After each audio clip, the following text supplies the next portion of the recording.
আসসালামু আলাইকুম প্রিয় শিক্ষার্থীরা, আশা করি তোমরা যে যেখানে আছো ভালো আছো, সুস্থ আছো। দীর্ঘদিন পর আজকে আবার তোমাদের সাথে এসেছি বাংলাদেশ ও বিশ্ব পরিচয়ের ক্লাস নিয়ে। মাঝখানে আমরা বেশ কিছুদিন আমাদের পরীক্ষার জন্য এবং কিছু ছুটি ছিল, সরকারি কিছু ছুটির কারণে আমাদের অনলাইন ক্লাস বন্ধ ছিল।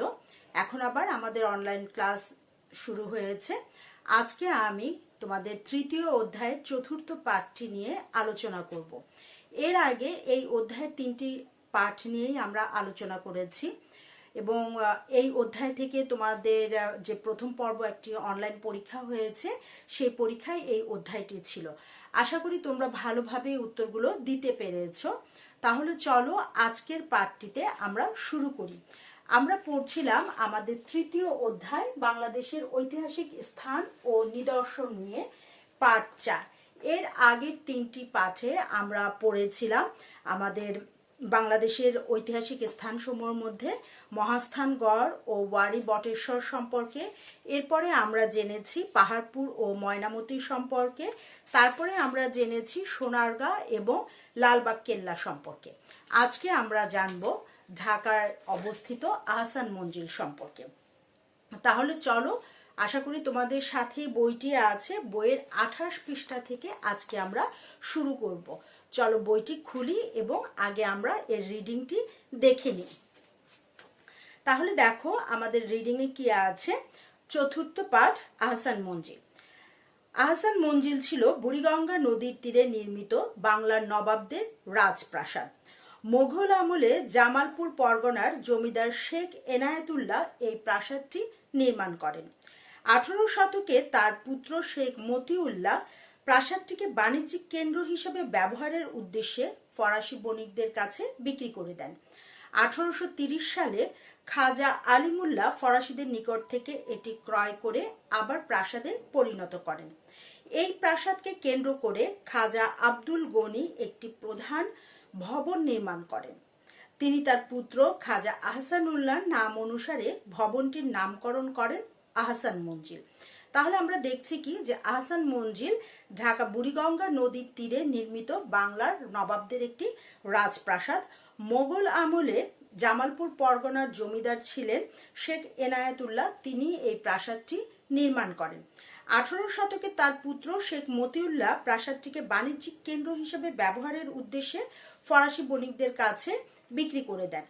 1830 সালে খাজা আলিমুল্লাহ ফরাসিদের কাছ থেকে আবার এই মঞ্জিলটি কিনে নেন, অর্থাৎ এই প্রাসাদটি কিনে নেন এবং তিনি আবার এটাকে এই প্রাসাদটিকে পুনরায় আবার প্রাসাদে পরিণত করেন। এখানে জিজ্ঞাসা করতে পারো যে মিস এটা আবার প্রাসাদ বলছেন। হ্যাঁ, এখানে প্রাসাদ বলার কারণ হচ্ছে প্রথমে এটা প্রাসাদ হিসেবে নির্মাণ করা হলো, যেহেতু পরে এটিকে বাণিজ্যিক কেন্দ্র হিসেবে ব্যবহারের জন্য বিক্রি করে দেওয়া হয়েছিল, তো হাত বদলের কারণে সেখানে বেশ কিছু জিনিসের পরিবর্তনও আনা হয়েছিল, যেটা পরবর্তীতে আবার খাজা আলিমুল্লাহ সেটাকে প্রাসাদে পরিণত করেন।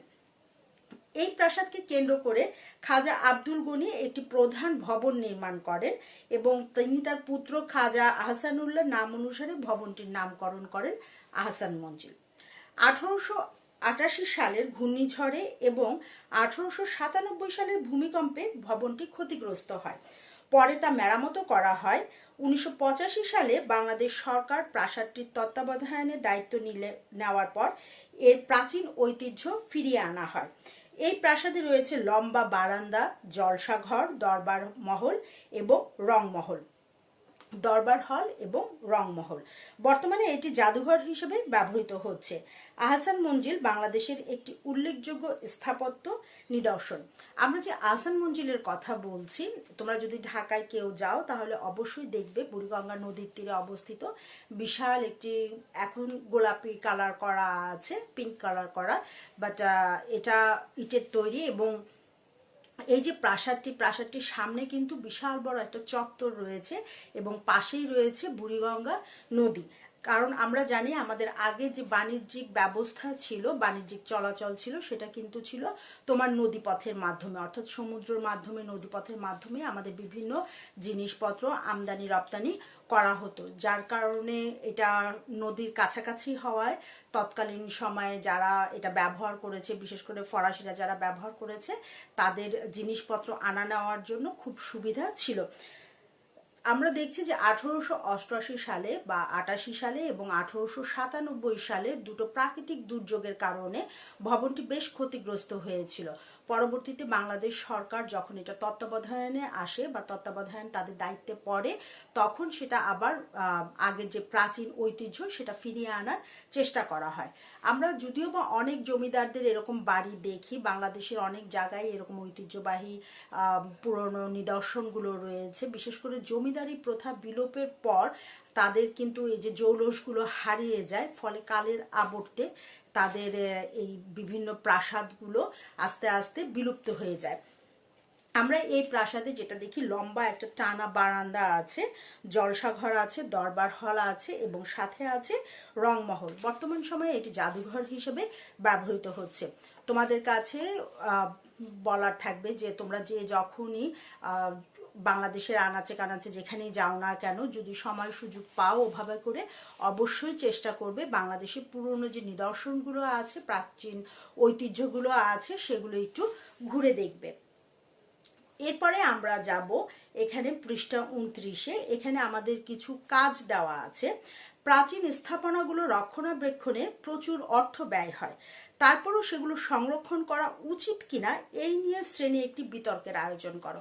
যেহেতু এখন আমরা এই করোনাকালীন পরিস্থিতিতে সরাসরি ক্লাস থেকে অনেক দূরে আছি, তাই আমাদের পক্ষে এটা আপাতত সম্ভব হচ্ছে না। বাট আমরা যদি কখনো একসাথে হই, তখন আমরা চেষ্টা করব এই বিষয়টা নিয়ে একটি বিতর্ক করার জন্য, পক্ষে বিপক্ষে কথা বলার জন্য। যে দেখো, আসলে আমরা জানি যে প্রাচীন ঐতিহ্যগুলো রক্ষা করতে হলে আমাদেরকে বিভিন্ন অনেক টাকা পয়সা খরচ করতে হয়, লোকবল খরচ করতে হয়। তারপরও আমাদেরকে এই ঐতিহ্যগুলো রাখা প্রয়োজন আছে কিনা? আসলেই আছে, কারণ একজন মানুষের অতীত ঐতিহ্য নিয়েই কিন্তু, অতীত ইতিহাস নিয়েই কিন্তু তার শেকড়টা তৈরি হয়। অর্থাৎ একজন মানুষের মূল অস্তিত্ব তার অতীতের সাথেই জড়িত থাকে। এখানে আমাদের একটি ছক আছে যে যা ঘটেছে, তোমরা দেখবে এই ছকটা আমরা পূরণ করব। এই অধ্যায়ে 4টি ভিন্ন ভিন্ন সময়ের ঐতিহাসিক স্থাপনা নিয়ে আলোচনা করা হয়েছে। প্রতিটি সময়ের পাশে সেই সময়ের উল্লেখযোগ্য ঘটনাগুলো লেখো। কাজটি জোড়াই করো। যেমন সময় দেওয়া আছে খ্রিস্টপূর্ব 3য় শতক, 800 শতাব্দী, 17 শতক এবং 19 শতক। এরপরে গ নম্বরে আছে এই অধ্যায়ে যে 4টি সময় নিয়ে আলোচনা করা হয়েছে তা ঘটনাপঞ্জি তৈরি করা, অর্থাৎ একটি ক্যালেন্ডার মতো করে তৈরি করা। প্রতিটি সময়ের উল্লেখযোগ্য স্থান এবং নিদর্শনগুলোর ছবি দাও। এরপরে ঘ নম্বরে আছে যাচাই করি, নিচের অংশ পড়ে ঐতিহাসিক স্থান ও নিদর্শনগুলোর নাম লিখো। তাহলে আমরা দেখছি কতে আছে মৌর্য আমলে এই স্থানটি পুণ্ড্রনগর নামে পরিচিত ছিল। আমরা আমাদের প্রথম পাঠ থেকে জানি পুণ্ড্রনগর নামে পরিচিত ছিল মহাস্থানগড়। এখানে প্রাপ্ত জিনিসের মধ্যে রয়েছে রৌপ্য মুদ্রা, হাতিয়ার ও পাথরের পুঁতি। এটি পাওয়া গিয়েছে আমাদের ওয়ারি বটেশ্বরে। গ নাম্বার, এখানকার জাদুঘরে বিভিন্ন মুদ্রা ও পাথরের ফলকের নিদর্শন পাওয়া যায়। এটা হচ্ছে ময়নামতিতে। ঘ নাম্বার, দুর্গের দক্ষিণে গোপন প্রবেশ পথ এবং একটি 3 গম্বুজ বিশিষ্ট মসজিদ রয়েছে। তাহলে সেটা হচ্ছে লালবাগ কেল্লায়।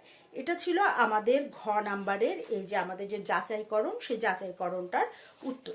এবার আমরা চলে যাব আমাদের অনুশীলনীতে, অর্থাৎ পেছনে যে আমাদের অনুশীলনী দেওয়া আছে 99 পৃষ্ঠায়। আমাদের যেহেতু আমরা 98 পৃষ্ঠায় আমরা যাব, এখানে দেখো অধ্যায় ভিত্তিক আমাদের কিছু অনুশীলনী প্রশ্ন দেওয়া আছে। আমরা এই প্রশ্নগুলি নিয়ে এখন একটু আলোচনা করব।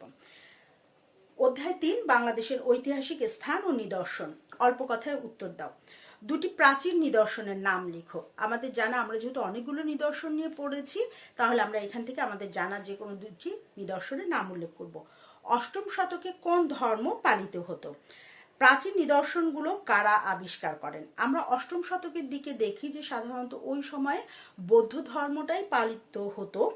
এরপরে দেখো প্রশ্ন, ঐতিহাসিক নিদর্শনগুলো কোথায় রাখা হয়? আমরা জানি যে ঐতিহাসিক নিদর্শনগুলো সাধারণত জাদুঘরে রাখা হয়ে থাকে। ঐতিহাসিক নিদর্শন পরিদর্শনের কারণসমূহ লেখো। আমরা যে ঐতিহাসিক নিদর্শনগুলো দেখব, কিছুক্ষণ আগে এটা বললাম যে ঐতিহাসিক নিদর্শনগুলো আমাদের দেখা দরকার, জানা দরকার। কেন? কারণ এগুলোর সাথে আমাদের অতীত ইতিহাস জড়িত আছে, আমাদের অস্তিত্বের কথা আছে, আমাদের পূর্বপুরুষের অবস্থান সম্পর্কে আমরা জানতে পারি। তাই এগুলো, এই ঐতিহাসিক নিদর্শনসমূহ আমাদের পরিদর্শন করা উচিত। এরপরে আছে ঐতিহাসিক নিদর্শনগুলো আমাদের সংরক্ষণ করা উচিত কেন?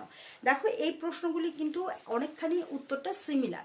যেহেতু যেই কারণবশত আমরা ঐতিহাসিক নিদর্শনগুলো পরিদর্শন করব, ঠিক একই কারণগুলোর জন্য, যে আমাদের একটা দেশের, একটা জাতির ইতিহাসকে রক্ষা করার জন্য এই ঐতিহাসিক নিদর্শনগুলো আমাদেরকে কি করতে হবে? সংরক্ষণ করতে হবে। তাহলে এই ছিল আমাদের আজকের প্রশ্ন উত্তর। আশা করি তোমরা মনোযোগ দিয়ে ক্লাসটি করেছো। তারপরও যদি কোথাও সমস্যা হয়, মিসকে অবশ্যই জানাবে। ভালো থাকবে, সুস্থ থাকবে এবং মনে করে অবশ্যই প্রতিটি অধ্যায় খুব ভালোভাবে রিডিং পড়বে। আল্লাহ হাফেজ।